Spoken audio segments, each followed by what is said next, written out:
પાટણના રાધનપુર ખાતે વિધાનસભા અધ્યક્ષ શંકરભાઈ ચૌધરી, કેબિનેટ મંત્રી જીતુભાઈ વાઘાણી અને મંત્રી સ્વરૂપજી ઠાકોરની ગરિમામય ઉપસ્થિતિમાં બનાસ બેંકનું માર્કેટયાર્ડ રાધનપુર શાખા ખાતે નવું મકાન, માર્કેટયાર્ડનું કાર્યાલય, આધુનિક ઓક્શન શેડ અને ખેડૂત આરામગૃહ જનતાને સમર્પિત કરાયા છે।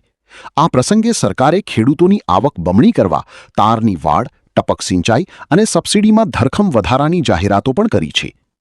રાધનપુર ખાતે સહકાર ક્ષેત્રે મોટી ક્રાંતિ જોવા મળી છે। 4 ડિસેમ્બર 1959ના રોજ સ્થપાયેલા પ્રગતિશીલ રાધનપુર માર્કેટયાર્ડને ચેરમેન બાબુભાઈ આર ચૌધરીની આગેવાનીમાં કરોડોના ખર્ચે નવું આધુનિક સ્વરૂપ મળ્યું છે।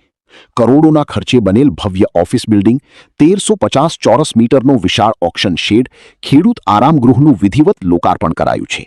માર્કેટયાર્ડ ખાતે ખેડૂતો માટે માત્ર 50 રૂપિયામાં ફૂલ ડિશ સાત્વિક ભોજન, પરીક્ષા સમય ધોરણ 10 અને 12ના વિદ્યાર્થીઓ માટે નિઃશુલ્ક ભોજન અને ખેડૂત સહાય કેન્દ્રમાં માત્ર 2 રૂપિયામાં જમીનના ઉતારા કાઢી અપાય છે। આ ઉપરાંત 1 લાખથી વધુ ખેડૂતો, વેપારીઓના પરિવારો માટે 3 લાખનો અકસ્માત વીમો પણ સુનિશ્ચિત કરાયો છે। પીએમ મોદીના ગ્રીન એનર્જીના વિઝનને સાકાર કરતા એશિયામાં સૌપ્રથમ વખત આ યાર્ડના શેડ પર સોલાર પેનલ લગાવાઈ છે। આ સોલાર શેડ ચોમાસામાં પાકને બચાવશે અને વીજળી પણ પેદા કરશે। સાથે જ બનાસ ડેરી દ્વારા અહીં આધુનિક ગોબર ગેસ પ્લાન્ટ સ્થાપવાનો મોટો નિર્ણય લેવાયો છે।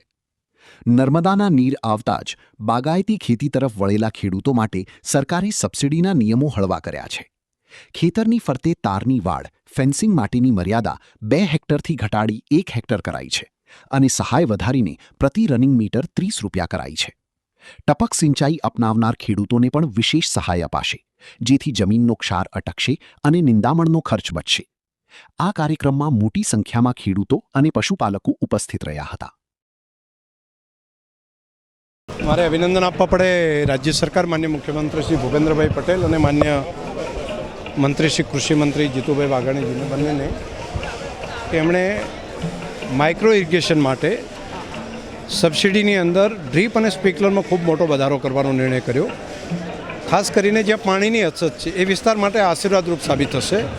અને બીજું, જમીનનો ક્ષાર જે ઉપર આવે છે ઇરિગેશનને કારણે, એ પણ આ ડ્રીપના કારણે કરીને બહુ સારું થશે।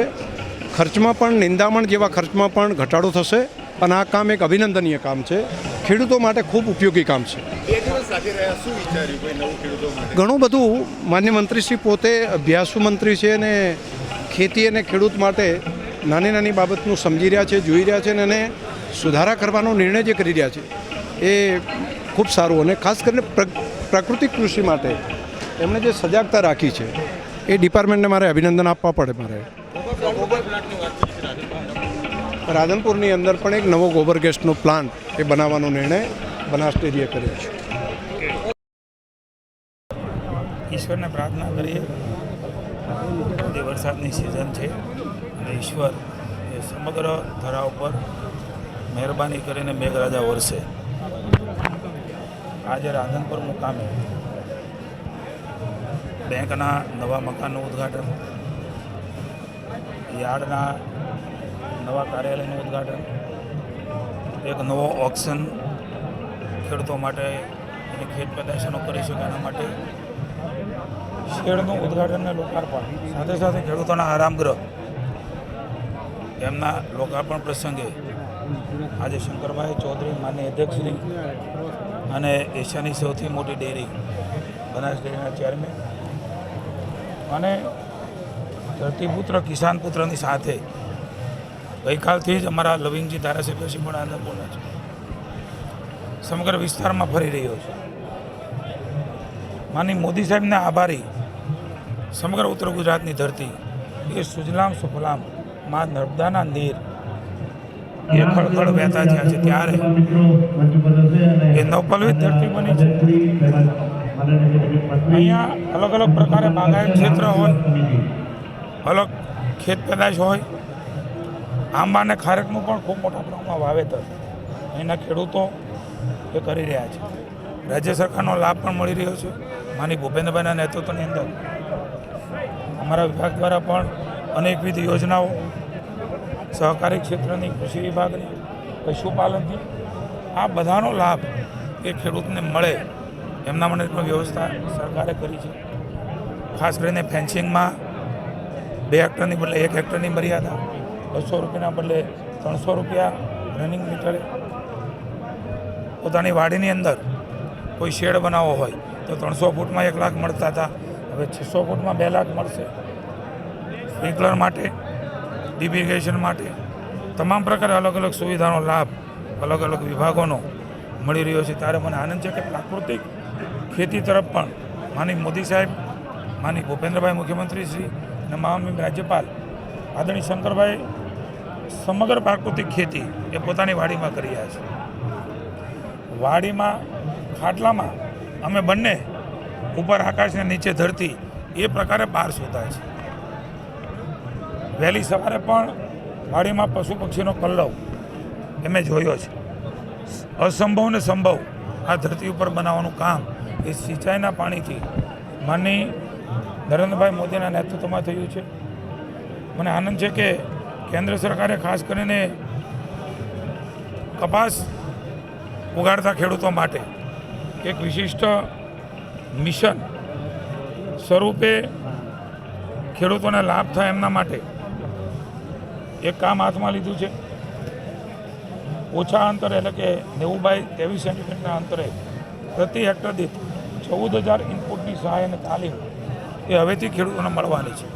રાજ્યના ખેડૂતોએ જેણે 90 બાય 30 સેન્ટીમીટર ઉગાડેલો છે એને પણ આ લાભ માનીય ભૂપેન્દ્રભાઈ આપવાનું નક્કી કર્યું છે.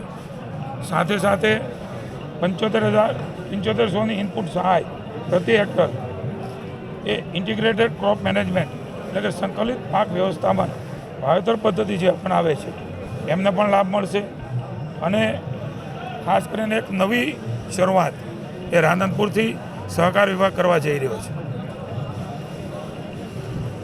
જે શેડ બની રહ્યો છે એ શેડ સોલારનો બનાવવા માટે માનનીય મોદી સાહેબનું માર્ગદર્શન એ રાજ્યને અમને મળ્યું છે. ભૂપેન્દ્રભાઈના નેતૃત્વમાં નક્કી કર્યું છે યાર્ડમાં સોલારના શેડ બને, એમાં પાણી પણ ન પડે અને આપણા જે ખેડૂતો છે એને પાક પણ વરસાદની અંદર અથવા તો તડકામાં નુકસાન ન થાય અને રાધનપુરની આ યાર્ડે એ શરૂઆત કરવાનો નિર્ણય લીધો છે. ત્યારે અભિનંદન આપું છું અને રાજ્યના તમામ યાર્ડના લોકોને વિનંતી કરું છું આપણે પણ માનનીય મોદી સાહેબની આ મહત્વાકાંક્ષી જે યોજના છે સોલારની આપણા ઘરની અંદર રૂપટોપ પેનલ નાખીએ છીએ એ જ પ્રકારે યાર્ડમાં જગ્યા છે ત્યાં આ સોલાર પેનલો વાળા ડોમ બનાવવાનો નિર્ણય પર રાજ્યની સરકારે કર્યો છે. જે રાધનપુર માર્કેટ યાર્ડમાં શેર બનાવવામાં આવ્યો છે એટલે ખેડૂતો એનો માલ અંદર ઉતારે, વરસાદ આવે તો પલળે નહીં, મજૂર હેરાન ના થાય, ગરમીની સિઝન હોય તો પણ શાંતિથી એનો બધો વેપાર અને તોલ થઈ શકે. જે આ ખેડૂતોને મોટી રાહત થાય અને શાંતિથી ઉતારે એમને હોવા માટે બનાવ્યું છે. આરામગૃહ વત્તા બનાસ બેંકનું ઉદ્ઘાટન છે તો પણ ખેડૂતને અને વેપારીને બનાસ બેંક હોય તો બારે પૈસા લેવા માટે જવું ના પડે અને બધું છે એ બહુ સારામાં સારી સગવડ થઈ છે. શેડ વગર જે તકલીફ પડતી હતી, બારે માલ હોય અને વરસાદ ચાલુ થઈ જાય તો માલ ખૂબ બગડી જાય, ખેડૂતનોય બગડે અને લેનારનોય બગડે અને મોટા નુકસાન થતા હતા. એના માટે થઈને શેડ બનાવ્યો છે.